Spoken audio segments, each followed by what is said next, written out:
Gandang araw mga katanaw. Nandito po tayo sa Paradise Farm ngayon. Araw ng Linggo, sa 31 ng December. Happy New Year po sa inyong lahat na nanonood. Panoorin po nyo itong aking iba-vlog ngayon. Kasi titingnan po natin yung tanim nating papaya kung ano ng resulta.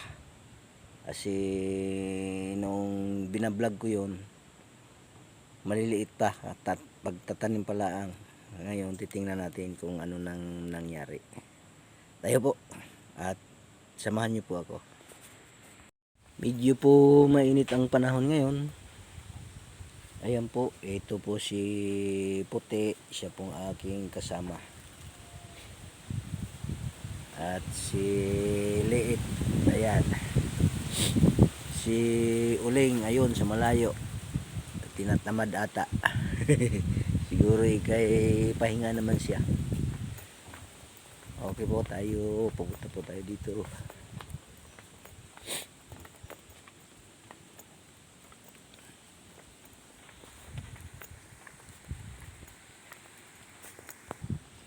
Kahit po tayo medyo masama ang pakiramdam, medyo ako'y may sipon sa kaubo, ito pumasok pa rin ho. Kasi wala akong pumasok ngayon. Kailangan po mayroon pong apat pumasok, ay kailangan po silang mayroong pinaka guide dyan.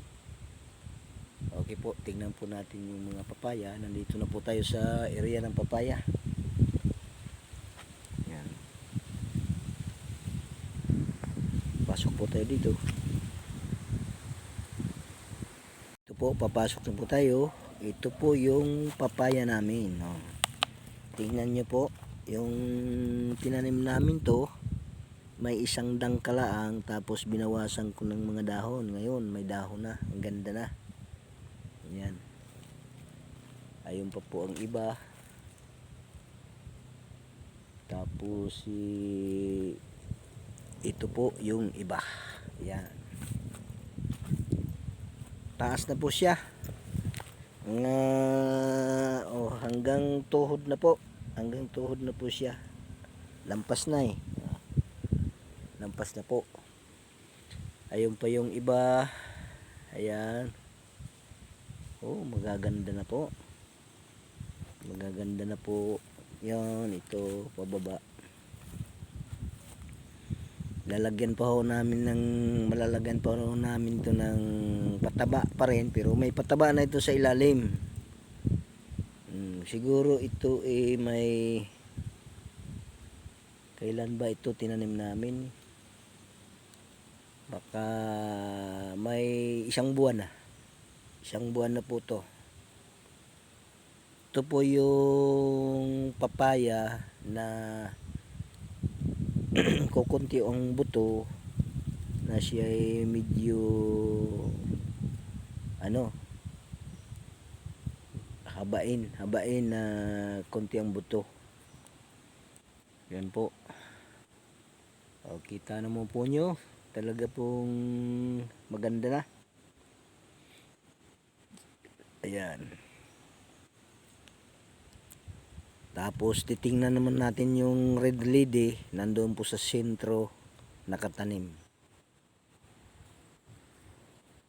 Okay po, tayo po doon, titingnan po natin. Dadaan po tayo dito sa bahay ng kambing. Bahay ng mga kambing, kulungan nila.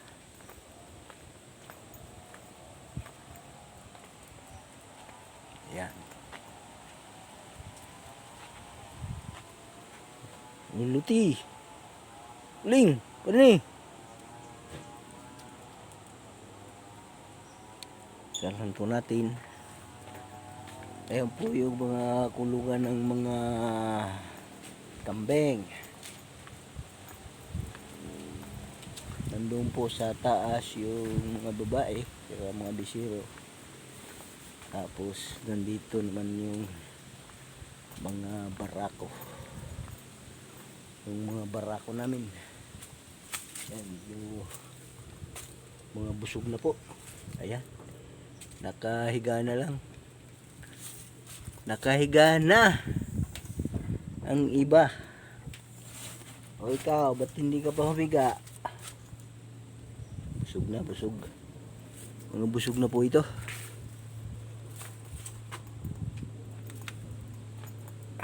Tayo po, tutuloy po tayo doon sa Red Lady na sinasabi ko. Ito po, malapit na po tayo sa sentro. Ito na po yung sentro namin. Pero nandun pa yung papaya sa gitna ng daan. Idaan kami doon sa gitna. Yun talaga, nandun nakatanim yung papayang Red Lady.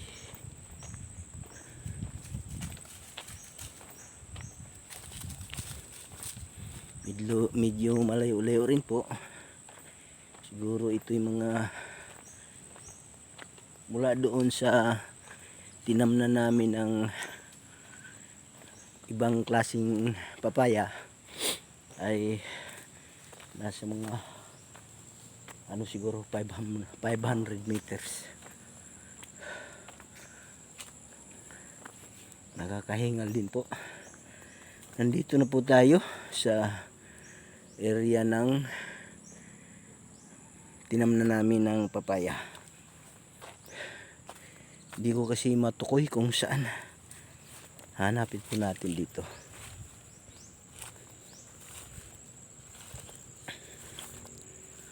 Hanapin natin. Nasaan ka na, papaya? Parang hindi ko na makikita eh. Hindi ko na makikita. Ay hirap ng malabo ang mata. Nandito rin naman po yung aming mga nyug na dwarf. Ayan. Mababa po. Mababa po yung aming nyug na dwarf po. Nasa pana na, malapit na sumayad sa lupa. Hahanapin pa rin natin kung nasaan yun. Hindi ko kasi matukoy kasi malabo na po ang mata ko. Mas video na sukalan dito. Nasira kasi yung grass cutter na isa. Kaya hindi na tabasan. Ginagamit ng aming amasuna. Ayun, ito po. Ayun oh. Uy, kaganda na. Mas mataas kaysa doon sa isa. Ito yung Red Lady po namin. Yan. Mataas na po oh. Lampas tuhod na po talaga siya oh. Pero sabay lang to tinanim. Sabay lang po to tinanim. Yan. Hanapin pa po natin yung iba. Hanapin natin. Maganda na po siya, maganda na. Kahirap po talaga pagka ang mata mo na may diferensya. Hindi mo na makikita yung dapat mong titingnan. Nakakakita man ako pero talagang malabo ang aking paningin. Ito pa yung isa. Ito po, ayan. Medyo maliit-liit dun sa isa kasi parang hindi siya naaarawan. Nakakanlungan dito sa saging. Yan, dapat kasi ito doon talaga sa lawad. Lawad mo siya itanim. Yan po yung isa. Hanapin pa rin natin yung iba. May 50 piraso po ito dito. Hindi ko lang matukoy kung saan nga yung iba. Kasi talagang ang akin pong mata mahirap na po. Hirap ng mata ko. Yan po yung mga gyabano namin at kape. Hindi pa ho kami tapos mamitas ng kape.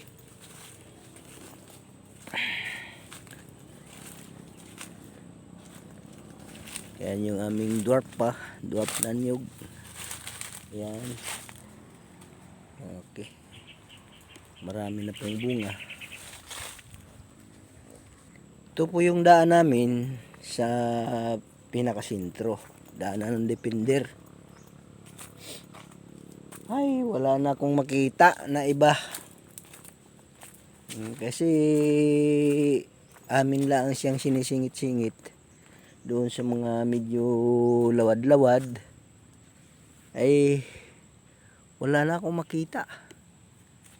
Yun sana.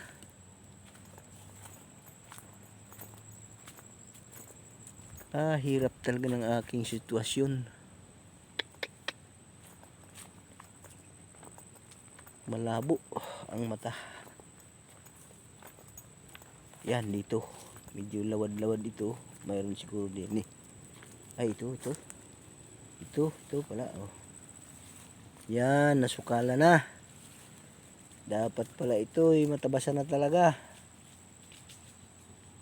Yan po. Yan po siya. Medyo masukal na ang kapaligiran. Okay po. Hindi na natin hanapin yung iba, mga katanaw, kasi hindi ko na matukoy. Talagang malabo ang mata ko. Lalo na pagka itong mainit, sulyaw. Sulyaw ang pangtingin ko, parang puti-puti na lang. Puti. Kaya po, masukal na po yung amin ditong sa sintro. Tapos hindi pa ho tapos